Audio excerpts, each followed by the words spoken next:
Je me souviens avoir découvert cette statue d'Anna Weissmann, celle que nous inaugurons à nouveau aujourd'hui, enfant, au début des années 1970, en visitant Montmartre, alors que j'étais en centre de loisirs.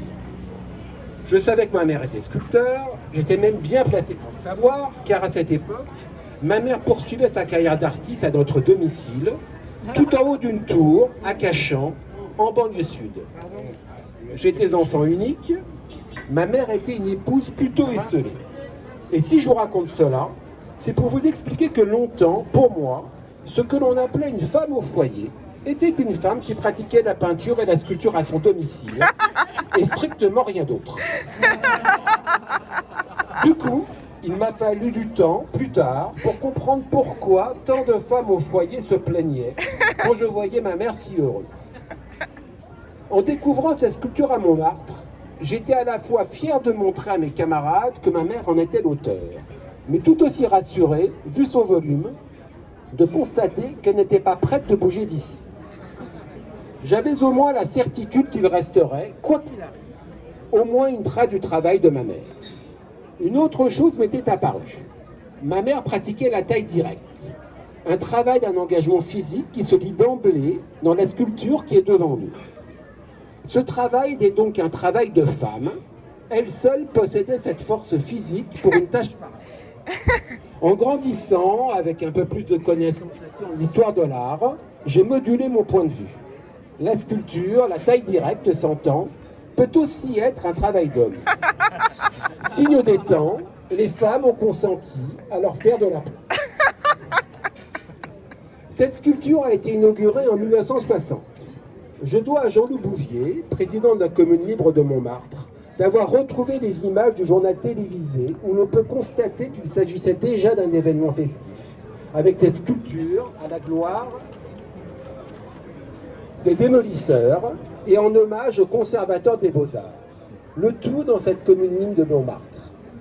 Cette commune allait et va encore très bien à une femme, ma mère, qui vivait en autarcie, chérissait son indépendance, estimait sans doute que l'insularité du lieu où nous sommes convenait à merveille à sa création. Anna Weissmann était, comme elle le disait, une transfuge de la danse.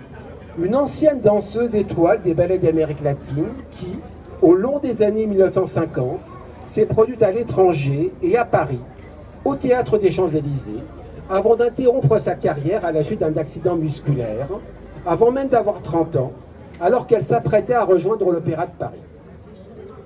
Comme ma mère ne pouvait avancer dans la vie qu'en répondant à une vocation, elle a décidé, après avoir sculpté son corps sur la musique des autres, de sculpter sur sa propre musique et de poursuivre une œuvre de sculpteur jusqu'à son décès en 1995, à l'âge de 66 ans.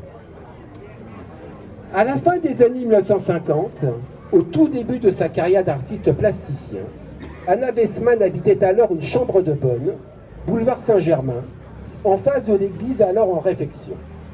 C'est en prenant une des pierres qui se trouvait sur le trottoir, montée au sixième étage de son domicile, taillée, comme l'a précisé tout à l'heure Karen Taïeb, avec un tournevis et une pierre de tenaille, qu'elle réalise sa première œuvre.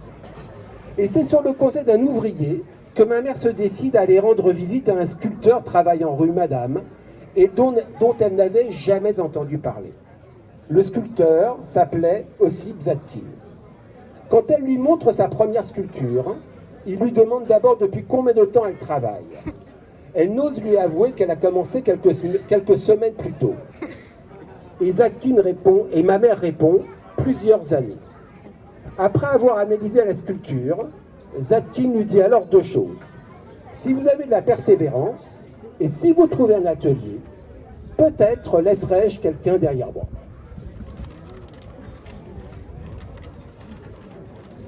Anna Weissmann va donc chercher un atelier. Quelques semaines plus tard, le même ouvrier qui lui avait parlé de ce sculpteur célèbre dont ma mère ignorait le nom, lui dit « Je vous ai trouvé un atelier ». Ma mère lui demande « C'est cher car je n'ai pas d'argent. Est-ce que c'est haut de plafond ?» L'ouvrier lui répond « Le loyer est gratuit et ça monte jusqu'au ciel. » Il détruisait à l'époque le viaduc d'Auteuil qui se trouve sur les berges de la Seine. Et c'est là qu'Anna Weissmann s'installera durant 3 heures. Durant 3 ans. 3 heures, c'est aujourd'hui, parce qu'on n'a pas fini. Comme elle le dira, pendant 3 années, j'ai eu le plus bel atelier du monde, les plus belles pierres de l'époque napoléonienne que j'ai travaillées. J'avais tout le vocabulaire qui avait des longues vues pour voir travailler une femme par tous les vents, sous la pluie, sous la neige, sous le soleil. Ce travail n'est pas passé inaperçu à l'époque. François et le Figaro en ont fait leur une. Et l'une de ces pierres sculptées a trouvé son chemin à Montmartre. Il se trouve que le patron de l'entreprise de démolition du viaduc d'Auteuil, Jean Valentin, avait pris sa mère sous son aile. Ta mère, ma mère. À l'aide de sa grue, Jean Valentin déposait les pierres d'1 tonne devant les pieds de ma mère, jusqu'au jour où il lui a passé commande de la sculpture ici présente, en lui disant « On parle beaucoup de la gloire des bâtisseurs, jamais de celle des démolisseurs. Si vous taillez une sculpture à notre gloire, on vous l'achète, et elle sera inaugurée en fanfare à Montmartre. » Il se trouve que ce Valentin était maire adjoint de la commune libre de Montmartre. Et Fred Bretonnière, le patron du restaurant Le Grenier, qui était à cet emplacement, en était un membre éminent. Chose promise, chose due, Anna Weissmann a créé cette sculpture, inaugurée en 1960. Dans les années 1980, cette sculpture est tombée dans l'oubli. C'était l'un des souhaits de ma mère, jusqu'à son décès, qu'au moins une plaque soit apposée pour que le nom de l'auteur de cette œuvre ne soit pas oublié. Car entre-temps, l'inscription d'origine avait été effacée. Il n'y avait plus d'Anna Weissmann, il n'y avait plus de démolisseurs. Toute une histoire se dissipait à bas bruit. C'est assez cocasse d'apprendre que depuis, des guides touristiques de Montmartre décrivent cette sculpture comme un Moai de l'île de Pâques, ramené par un explorateur au XIXe siècle. On dit même qu'il s'agirait d'une sculpture de Picasso non signée, ce qui frustrerait beaucoup ma mère. La réalité, rétablie aujourd'hui, est tout de même beaucoup plus exaltante que la légende. Une sculpture réalisée par une femme à la gloire des démolisseurs. La rencontre donc de 2 indépendances farouches, celle d'Anna Weissmann et celle de la commune libre de Montmartre. Ici donc, comme une forme d'évidence.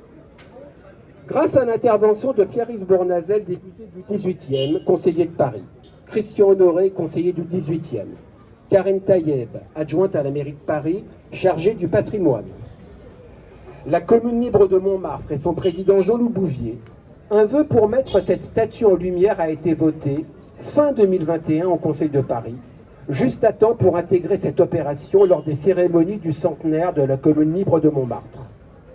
Il reste pourtant tant à faire pour sortir cette sculpture de l'ornière, lui offrir l'espace qu'elle mérite et une plaque définitive. À travers cette sculpture se raconte l'histoire d'une femme artiste qui s'est battue contre l'oubli. Notre époque est à la réhabilitation de ces femmes artistes qui ont longtemps avancé contre le vent. Soyons donc à la hauteur de cette époque.